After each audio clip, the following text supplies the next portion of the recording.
I have been using Henna Sooq's Red Raj for 3 years now. Have never switched brands, never switched colors because I hit the jackpot right away, which is pretty rare when you're trying products, so I've been very happy. You get them in 100-gram packages.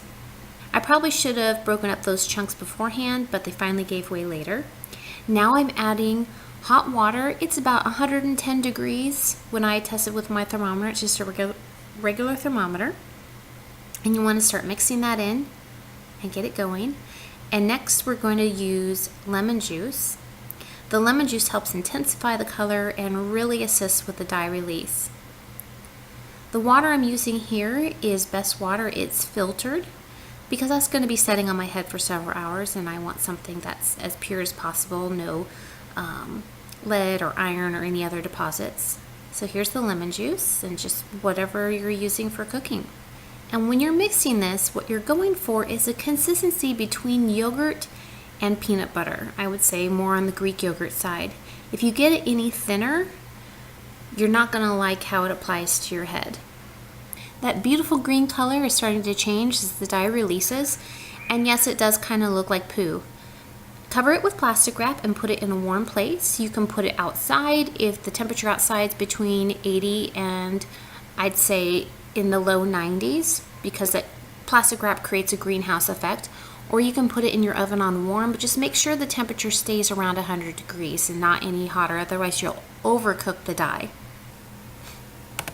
I like adding a few drops of basic H to break up the surface tension of the water. That's completely optional. I just feel it works even better.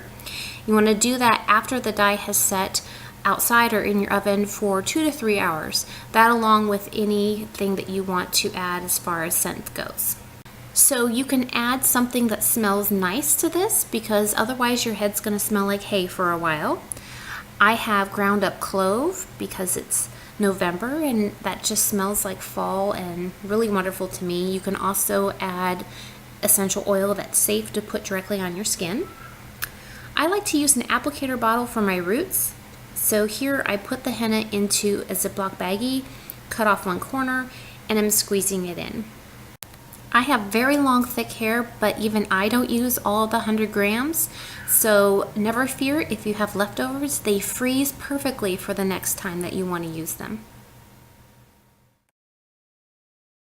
Welcome fellow hair enthusiasts. Today we're going to be doing a henna treatment and I've got my henna all mixed up and ready that I showed you.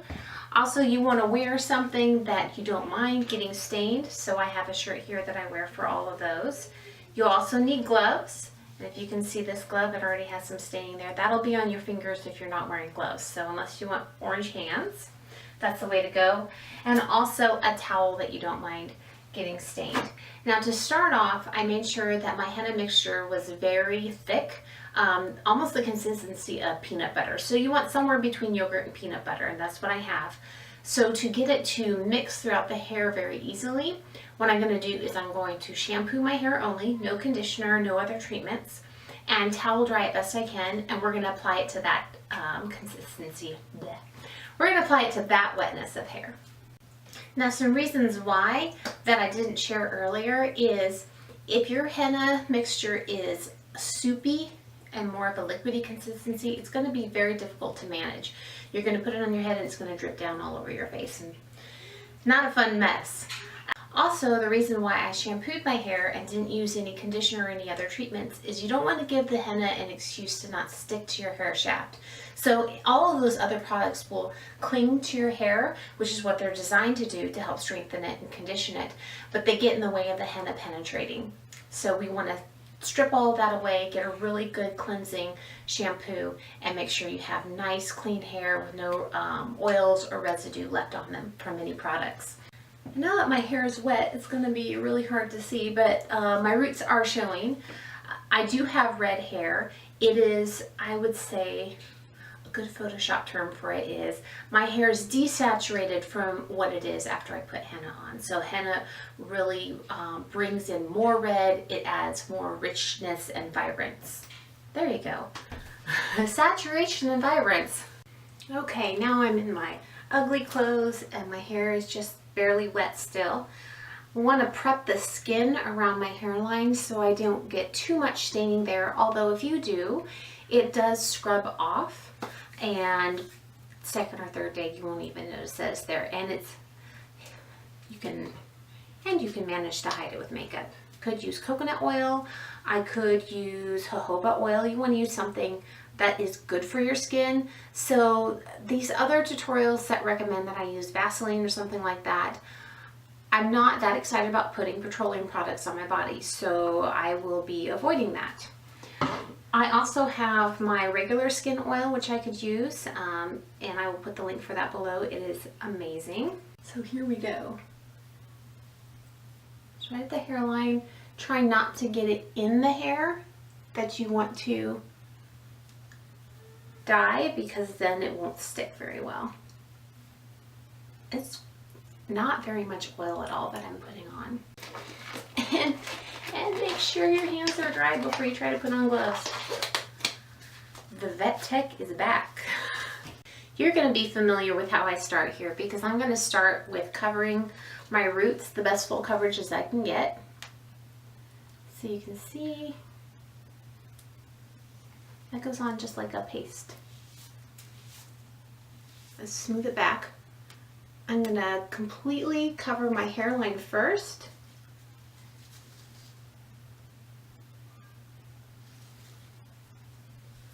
Because that, in almost every hairstyle, is the first thing that you would notice if you messed up. And then we'll do the rest of the roots.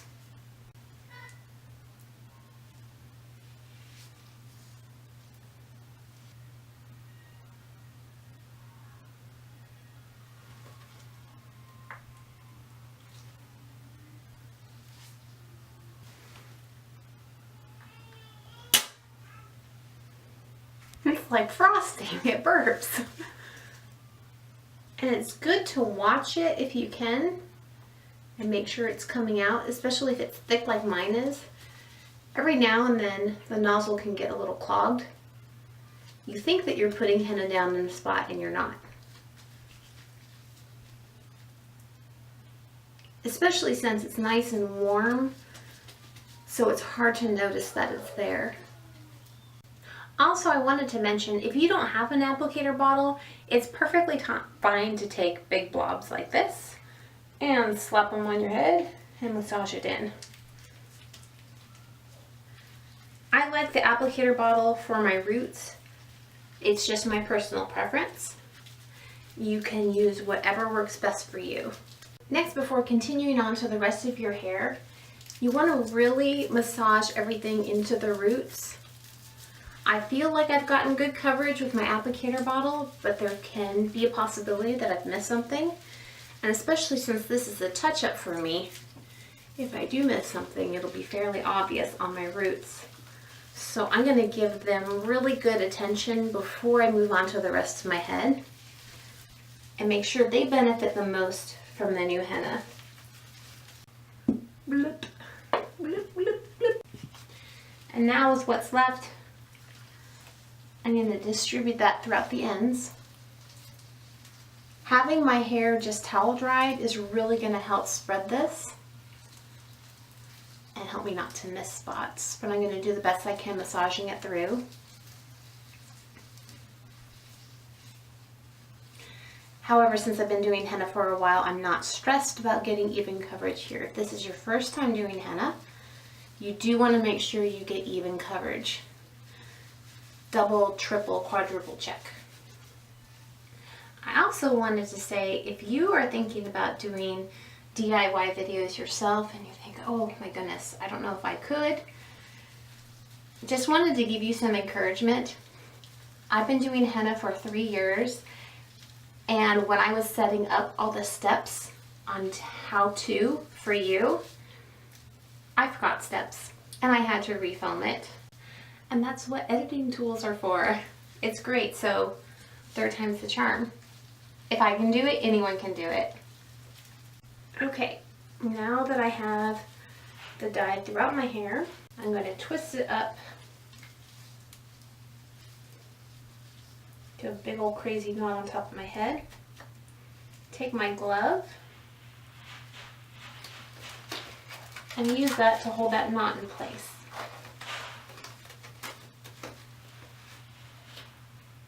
Ta-da! Now I have a crazy hand on my head. Next, I'm going to try to cover my hair in plastic wrap to cut down on how much is sticking to my towel. You can also do a plastic baggie, garbage bag over your head. I think that this works much better.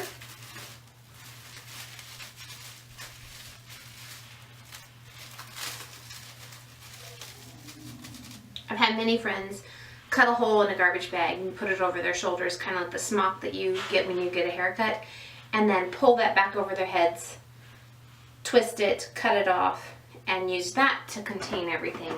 That works well too. I just tend to like this method a bit better. Feel like it's more secure and less bulky. Next step is to cover your head with a towel.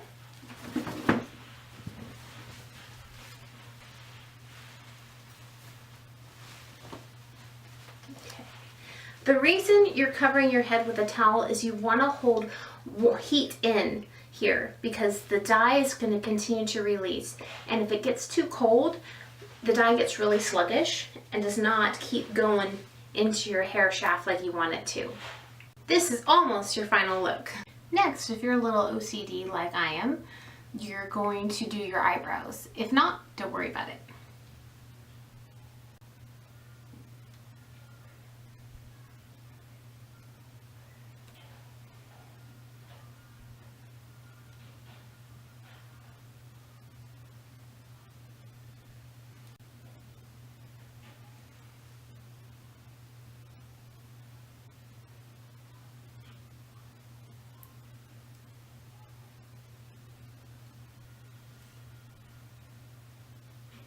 Yes, in answer to your question, I will have orange on the skin behind and around my eyebrows.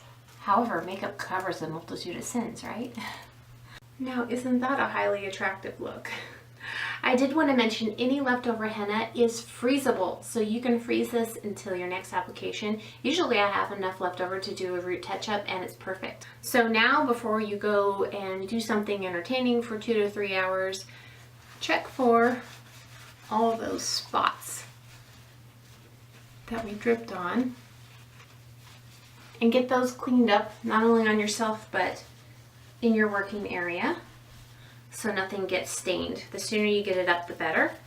If you're having difficulty getting staining off, Shackley's Scour Off will take it off like that. I can't snap my fingers because my fingers are wet. Take it off like that. It will, even on your hands without hurting your skin. It's just incredible. So here's the final product. I'll be able to show you more when we go outside. This indoor lighting just doesn't do it justice.